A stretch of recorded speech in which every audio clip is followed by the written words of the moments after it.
What are you going to be talking about today? Yeah, inward nakedness, group discussions. We have some little stories and we are going to discuss over those stories.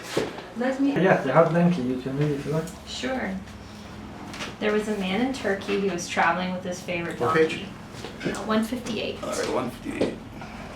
A faithful companion for years and an animal very close to his heart. At the end of a hard day on the road, he came to an inn and decided to rest there for the night. No sooner than he had taken off the saddlebags than a youth working for the inn came out to greet him. Salam alaikum, sir. Welcome to our humble shelter. Please come inside and get some warm soup and sit beside the fire. Of course, I'd love to, but first I must make sure my donkey is well cared for, the man said, patting his donkey on the back. The youth smiled generously. Please, sir, allow me to attend to such details. You're an honored guest here. But it's just that he's an old donkey and needs a nice bed of hay to lie in. Sir, we guarantee you the best care possible. But you will sweep the floor first and make sure there's no stones. He gets in a terrible mood if he doesn't sleep well. Please, sir, just trust me. We are professionals here.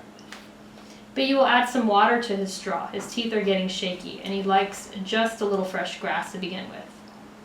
Sir, you are embarrassing me.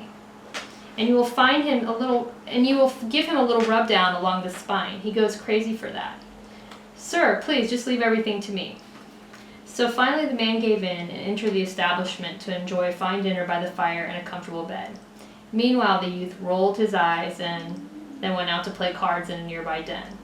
The man could not sleep somehow, despite the silk sheets, as he kept having nightmares of his donkey chained up without water or food, lying on the cold stone. The vision wouldn't leave him, and so he got up in the dressing gown, walked down the steps to the stable, and there, his donkey was in exactly the condition he'd imagined, cold, hungry, and dying of thirst. Okay, thank you. We can start with you, Majan. What is your understanding and of the story? Yeah, well, I mean, I think as the title says, the donkey's a metaphor for his heart. Yes. And, you know, he has to first tend to his own heart and trust his intuition before, you know, allowing anyone else to, you know, to impose their will or to, yeah. Yes. It's again the matter of intuition, I believe. We come back to, yes. What do you think, Kimberly, about this?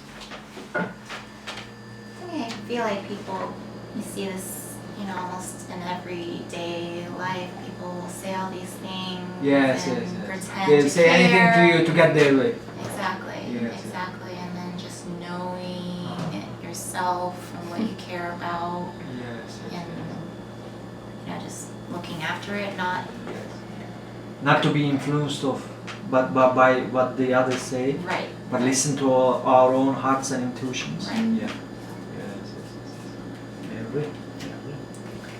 And you, Emily? This story, it almost made me cry actually, Oh, but really? then, poor little donkey, Oh. but then when I thought about it, I actually think that this is a great story in like a business context, because if you think about it, if something is really important to you, could be in business or in personal life, but if something is very important to you, it's important for you to be the one to follow through and make sure that it actually got done, because you really can't trust that Yes. anyone else is going to do it. Yeah. And things that are important to you, you have to make sure to be personally involved and And feel totally responsible for those. and take full ownership or responsibility. Yes. I agree. Would you like to add something, Rob? Yeah, I just think, you know, intuition's pretty important for me. Yeah. Intuition, yeah. I also go with my intuitions most of the time. I believe they originate from a deeper source, as we talked yesterday. A source not from the brain, physical brain, but something deeper, perhaps spiritual, I would say, something beyond the material. And when that source speaks through intuition, somehow I have the feeling that it's the truth, right? And then when you really feel that that thing is the truth, for me, I am being forced to act. And in most of the cases, I would say, it was always the right action when it came through real, genuine intuition. But of course, we must always be careful when we hear such intuitions to make sure whether that's real intuition or the trick of the mind. That's very important. And probably we all have these intuitions sometimes from time to time. And I personally am quite skeptical, though I feel it's strong and it is true, but still I preserve this quality of skepticism as well, just to make sure that that intuition is really the genuine intuition originating from that other source. And then when I am sure, then accordingly I take the necessary action in my life. And I noticed the more spiritually my heart is clean and pure, the more intuition comes in. I think that's the door. The heart, the cleansing of the heart, purification process, and then you are more open to that intuition. I would say both revelation and intuition is like that open window there, and there is the breeze outside, and then all we need to do is keep the window open all the time, and that is the spiritual purification process of the heart. Then we are opening that window, and the other thing is the breeze. It may come in anytime it wants to. We cannot invite that thing inside. Like I can't stay here and say I will have intuition now, or I will have certain revelations now. It comes. But the only thing is we open the window, right?